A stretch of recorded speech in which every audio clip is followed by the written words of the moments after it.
वालेकुम viewers, channel पे नए चैनल को सब्सक्राइब करें, वीडियो को लाइक करें, शेयर करें, बेल नोटिफिकेशन को दबा दें, हमारे वीडियो के आने वाले नोटिफिकेशन सबसे पहले आप तक पहुंच सके।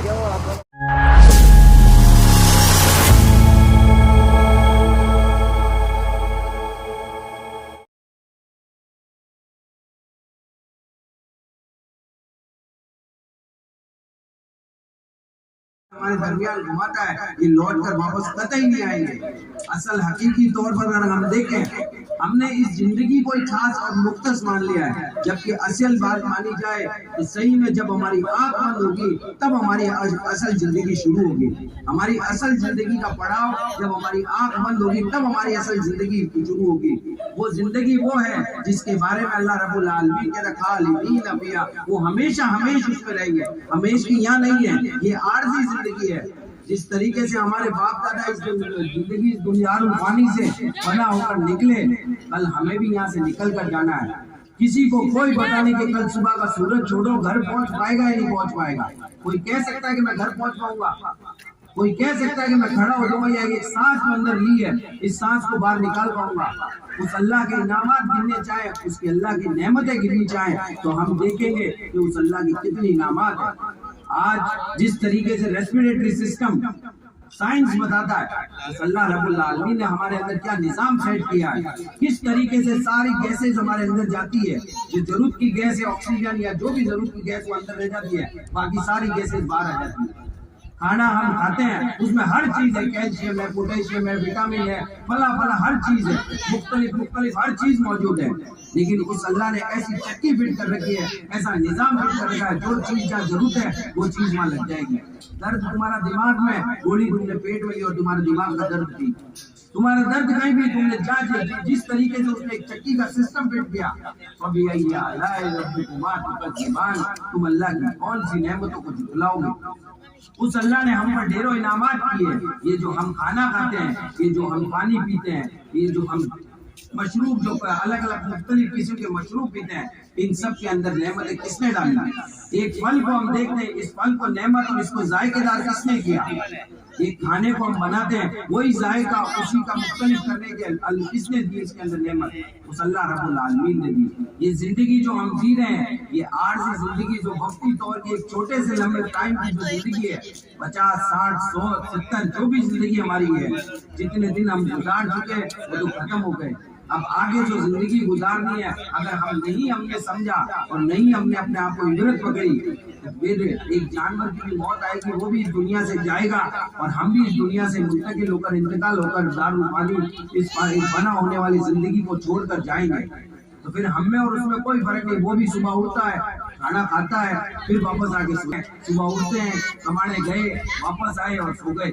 ना हमें पता कि हमारी औलाद का क्या हाल हो रहा है, हमें हमारी औलाद की किस तरीके से तरबियत करनी है, हमें हमारी औरतों को किस तरीके से समझाना है, हमें अपने आप को किस तरीके से समझाना है, ये तो हम कर ही नहीं पा रहे हैं। और हम हमारी जिंदगी को खर्च किए जा रहे हैं। ये जो कीमती टाइम, जो सेकंड और जो औकात है, ये वापस नहीं आएंगे। ये इतने कीमती है, इतने वैल्यूबल है, इसकी अगर मिसाल समझना चाहे तो उस अल्लाह का नाम है। उसने जिस तरीके से अभी हम माहौल और माशरा देख के आ चुके हैं, लोग इस तरीके से ऑक्सीजन के लिए तराई तराई मचा रहे थे। जो ये फ्री में ऑक्सीजन अल्लाह दे रहा है, अभी बीच में हम देख चुके हैं कि ऑक्सीजन के सिलेंडर के लिए लोग कितनी मेहनत और कितनी मशक्कत कर रहे थे। उस अल्लाह का कितना इनाम है कि जिंदगी मौत के लिए लोग लड़ रहे थे।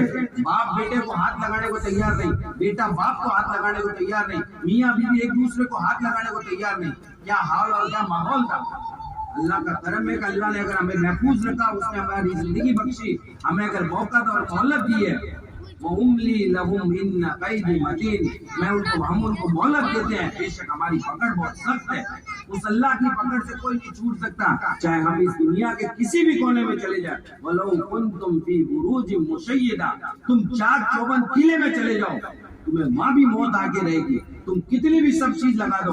हम कई हालात और कई माहौल देखते हैं कि आदमी एकदम हट्टा कट्टा है, तो उसको भी मौत आती है, और एक कई गुना बीमार है लेकिन उसको मौत नहीं आ रही है। मौत देने वाली जात हकीकी तौर पर सिर्फ और सिर्फ अल्लाह रब्बुल आलमीन की। अगर हम जिस दिन गौर और फिक्र करने लगे तो हमें समझ में आएगा। जिस तरीके से आज हम एक और चीज देखते हैं कि फला व्हाट्सएप पे चल रहा है कि फला दवाई या फला वैक्सीन लेने की वजह से मौत हुई, तो मैं अपने आप से और आप सब से सवाल करता हूँ, मौत कौन देगा। मौत देने वाली जात सिर्फ और सिर्फ अल्लाह की है। उस वैक्सीन या उस दवाई या उसकी क्या ताकत, क्या हिम्मत कि तुम्हें मौत दे दे। मौत तो सिर्फ और सिर्फ अल्लाह रब्बुल आलमीन देगा। दुनिया की सारी ताकत मिल जाए, तुम्हें अगर तकलीफ पहुंचाना चाहे तुम्हें तकलीफ नहीं पहुंचा सकती जब तक कि अल्लाह का हुक्म नहीं है। दुनिया की सारी ताकत मिल जाए कि तुम्हें फायदा पहुंचा दे, जब तक कि अल्लाह का हुक्म नहीं हो तुम्हें फायदा मिल नहीं सकता। हर चीज उस रब्बुल आलमीन, उस रहमान और रहीम के इख्तियार में है। हम सोचें कि ये जो जिंदगी के औकात, जो लम्हात हम गुजार रहे हैं, उस अल्लाह का इनाम है। जितने दिन वो हमें दे रहा है, उसकी मिसाल अगर हम समझना चाहें, एग्जामिनेशन हॉल में हम जाते हैं, एग्जाम देने बैठे हैं, किसी को 3 घंटे का टाइम मिला, किसी को 3.5 घंटे का, किसी को 4 घंटे का। किसको फायदेमंद कहोगे? जिसको 4 घंटे का टाइम मिला उसको ज्यादा हो गया 3 घंटे का।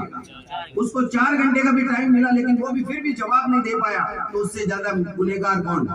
उसको टाइम मिला कि तू अच्छी तरीके से सवाल लिख सके, उसको अल्लाह रब्बुल आलमीन ने आसानी की तो उसके साथ में किताब रखती, तू ये किताब है, तू फुरकान किताब है, तू खोल कर इसमें से आंसर देख ले और इसके मुताबिक अपनी जिंदगी को गुजार ले, इसके मुताबिक अपने जवाब दे दे, इसके मुताबिक अपनी जिंदगी को गुजार ले। तो उसके बावजूद वो नहीं गुजारता तो गुनाह के बाइस कौन? अगर दुनियावी लिहाज से भी अगर हम देखें, सब चीज की सुविधा दे दी, उसको जाके बताने वाला बता दिया, उसको किताब हाथ में दे दी, उसको हर चीज समझा दी, उसके बावजूद भी वो फेल हो जाता है, तो आप किसकी गलती मानोगे? उस बच्चे की या टीचर की? गलती होगी कि उसको सब कुछ बता दिया, उसके बावजूद भी वो नहीं देता है। बड़ा वाहिद मकसद है, कुंतुम खैरा उम्मा उखरिजत लिन्नास तामुरूना बिल। हम नहीं समझ पा रहे हैं कि जो दिन गुजर रहे हैं, ये जो सेकंड्स गुजर रहे हैं, वापस लौट कर नहीं आएंगे। हमारे बाप दादा भी गए तो और हमें भी इस दुनिया से जाना है। अगर हम गौर व फिक्र करें, जिस तरीके से हदीस मौजूद है, वो इज़ा मातल इंसान उनकता अमलु इल्ला सलासा औ इल्मुन यनफउ लहा औ वलदु यदू लहा औ सदक़तुन जारिया। अगर जब इंसान की मौत हो जाती है, उसके सारे अमल कट जाते हैं सिवाय 3 अमल के। ऐसा सदका जो जारी रहने वाला सदका उसने किया, ऐसा इल्म जो लोगों को उसने सिखा दिया, उससे लोग जब तक फायदा उठाते रहेंगे वो इल्म उसके अकाउंट में जुड़ता है, उसके अकाउंट में भी जुड़ता रहेगा। और वलदु यदू लहू, या ऐसी औलाद जो उसके हक में दुआ करती रहे। हमारी औलाद हमारे हक में दुआ कब करेगी? जब उसको पता होगा कि दुआ के आदाब क्या है, दुआ किससे करनी है, दुआ किस तरीके से करनी है, दुआ के क्या शराइत है, हमें पता ही नहीं कि दुआ किससे मांगनी है। असल हाजत रवा कौन है, असल मुश्किल कुशा कौन है, असल रहमान और रहीम कौन है, असल गफूर कौन है, असल वदूद कौन है, असल जब्बार कौन है, असल रज़्ज़ाक कौन है, रिस्क देने वाला कौन है। आज हम दर दर ठोकरे खाते हैं और जाके दूसरे दरवाजों पर भीख मांगते हैं कि फला बाप जी फला ये कुछ कर देगा। कोई कुछ नहीं कर सकता बगैर अल्लाह के हुक्म के। हर चीज देने वाली जात, रिस्क देने वाली जात अल्लाह रब्बुल आलमीन की, औलाद देने वाली जात अल्लाह रब्बुल आलमीन की, तुम्हें तंदुरुस्ती देने वाली जात अल्लाह रब्बुल आलमीन की, हर किस्म की आशाइश और आसानी करने वाली जात अल्लाह रब्बुल आलमीन की है। अब जब तक हम नहीं समझेंगे कि हमें दुआ किस तरीके से करनी है, तो हमें क्या हमारे बाप दादाओं के लिए, क्या हमारे मैयत के लिए हम उनके लिए तोहफा बेच पाएंगे? जब तक हम नहीं समझ पाएंगे कि हमें दुआ किस तरीके से करनी है। जिस हदीस के रोशनी में हम देखें कि जब इंसान मर जाता है उसके सारे अमल कट जाते हैं सिवाय 3 अमल के। उसमें से है कि ऐसी औलाद जो उसके हक में दुआ करे। तो हम हमारे बाप दादाओं के हक में दुआ कब करेंगे? जब हम समझेंगे कि दुआ किस तरीके से करनी है, हम सीखेंगे, हम कोशिश करेंगे। सिर्फ जबानी बात करने से, चाहे मैं करूं या आप करो, उससे कोई फायदा नहीं। जब तक हम अज़्म या इरादा नहीं करेंगे, पक्का इरादा नहीं करेंगे कि हाँ इंशाल्लाह मैं सीखूंगा कि दुआ कैसे करनी है, किस तरीके से मुझे दुआ करनी है, या किस तरीके से अगर आप बात करें सबसे ज्यादा जरूरी और सबसे ज्यादा इम्पोर्टेंट हम नमाज की बात करें।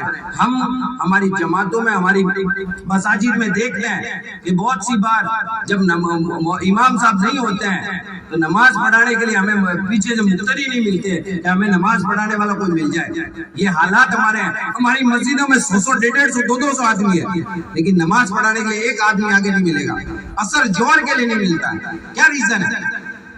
हम किस सिमत जा रहे हैं? हमारी ये जिंदगी का वक्ती तौर पर हम यूं ही निकल के और यूं ही फना करके, खर्च करके, इन्वेस्ट करके, किस तरीके से इन्वेस्ट करके जा रहे हैं? क्या फायदा हमें वहां मिलेगा? हमारी मस्जिदों में हमें नमाज पढ़ाने वाला नहीं मिलता कि वो नमाज पढ़ा दे कि इनकी नमाज किस तरीके से पढ़ानी है। हम गौर व फिक्र करें कि हमारे अगर सवाल किया जाए, اللہ بچائے ہم کو. اگر ہم یہاں کھڑے ہو کے پوچھ لیں کہ سورہ فاتحہ پڑھ کے صحیح سنا دو تو سورہ فاتحہ پڑھنے والے صحیح سے نہیں ملیں گے کہ سورہ فاتحہ کیسے پڑھے. جبکہ سورہ فاتحہ کے بارے میں یہ ہے کہ جب تک وہ سورہ فاتحہ کسی نماز میں نہیں پڑھی جائے, وہ نماز ہے جس میں سورہ فاتحہ نہیں پڑھی جائے. تو سوچو ہم نے 40 سال 50 سال 60 سال 70 سال آج تک جو عبادت کرتا آ رہے ہیں ہمیں پتہ ہی نہیں تھا پڑھنی کیا ہے. صرف مول صاحب پڑھ رہے تھے پیچھے پیچھے ٹھیک ہے گنگنا لیا وہ ٹھیک ہے چلو یہ زندگی گزار لیجیے کہ ہمارے کام آئے گی. وہ یہ نماز ہمارے کیا کام آئے گی. وہ نماز ایسی نہیں ہو جائے, اللہ نہیں کرے اللہ نہیں کرے. وَوَيْلٌ لِّلْمُصَلِّينَ, بربادی ہو نمازیوں کے لیے. نمازیوں کے لیے بربادی کب ہوگی جب ان کی نماز ہی اس طریقے سے نہیں جس طریقے سے اللہ کے نبی نے پڑھنے کا حکم دیا, جس طریقے سے نماز میں آداب سکھائے, کس طریقے سے رکوع کرنا ہے, کس طریقے سے سجود کرنا ہے, کس طریقے سے تمہیں تشہد پہ بیٹھنا ہے, ہر چیز اللہ کے نبی نے سکھا دی. اور ہم نہیں سمجھ پاتے تو اس کی غلطی کے گنہگار کون, اس غلطی کے باعث کون. آج اس اللہ کا انعام ہے, اس اللہ کا کرم, جس لینگویج میں جس انواد میں جس ٹرانسلیشن میں چاہو جو چیز چاہو وہ موجود ہے. چاہے قرآن کے بارے میں بات کریں چاہے احادیث کے بارے میں بات کریں, ہر چیز ہر ٹرانسلیشن میں موجود ہے. اور ہم نہیں پڑھ پاتے تھے. غلطی کس کی کیا نہیں موجود ہے قرآن کے بارے میں احادیث کے معاملے میں کیا کسی کے بارے میں ہر چیز ہر لینگویج میں ہر ٹرانسلیشن میں موجود ہے, لیکن ہم نہیں پڑھ پاتے ہیں. ہم کوشش ہی نہیں کرتے. ہم کس سمت جا رہے ہیں ہمیں سوچنا ہوگا. ہم اللہ رب العالمین ہمیں کہنے سننے سے زیادہ عمل کرنے کی توفیق نصیب فرمائے. خطاکار ہیں ہم, تیرے عاجز بندے ہیں, ہم سے ایسے اعمال کروا جس سے تو راضی ہوتا ہو. ہمیں اپنے رب العالمین ہم سے جو فوت ہو کر جا چکے ہیں اللہ رب العالمین ان کو کروٹ کروٹ سکون نصیب فرما. اللہ رب العالمین ان کے درجات بلند فرما. اللہ رب العالمین ان کے گناہوں کو درگزر فرما. اللہ رب العالمین انہیں جو بھی چھوٹی موٹی جیسی بھی عبادت کی ہے اللہ رب العالمین ان کی عبادتوں کو قبول فرما. اللہ رب العالمین ہمیں علم نصیب فرما. اے اللہ رب العالمین ہمیں دین کی سمجھ نصیب فرما. اے اللہ رب العالمین ہمیں دین کا مجدد بنا. اے اللہ رب العالمین ہمیں دین پر چلنے والا بنا. اے اللہ رب العالمین ہمیں دین کو پورا اترنے والا بنا. اے اللہ رب العالمین ہم سے جو غلطی ہو گئی ہے اللہ رب العالمین ہمارے گناہوں کو درگزر فرما. اللہ رب العالمین ہم میں جو بیمار ہیں اللہ رب العالمین ہر قسم کی بیماری سے ہمیں امن و امان اور حفاظت میں رکھ. اللہ رب العالمین ہمیں شفا یاب کر. اللہ رب العالمین جو کسی بھی قسم کی بیماری میں ہے اللہ رب العالمین ہر قسم کی بیماری سے ہمیں حفاظت اور امن و امان میں رکھ. اللہ رب العالمین جو کسی بھی قسم کی پریشانی میں ہے اللہ رب العالمین ان کی پریشانیوں کو دور فرما. اللہ رب العالمین ہمارے جوانوں کی اصلاح فرما. اللہ رب العالمین ہمارے بزرگوں کی اصلاح فرما. اللہ رب العالمین ہمارے عورتوں کی اصلاح فرما. اللہ رب العالمین ہمارے معاشرے کی اصلاح فرما. اللہ رب العالمین ہمارے ملک میں امن اور چین نصیب فرما. اللہ رب العالمین ہمیں محبت اور الفت نصیب فرما. اللہ رب العالمین ہم سب میں بھائی بھائی میں محبت اور الفت نصیب فرما. اللہ رب العالمین ہمیں ہماری اولاد کو بہتر بنا. اللہ رب العالمین ان کو دین کی سمجھ نصیب فرما. اللہ رب العالمین ان کو دین پر چلنے والا بنا. ربنا آتنا فی الدنیا حسنہ وفی الآخرۃ حسنہ وقنا عذاب النار. ربنا لا تؤاخذنا ان نسینا او اخطانا. ربنا ولا تحملنا ما لا طاقة لنا به واعف عنا واغفر لنا وارحمنا انت مولانا فانصرنا على القوم الكافرين.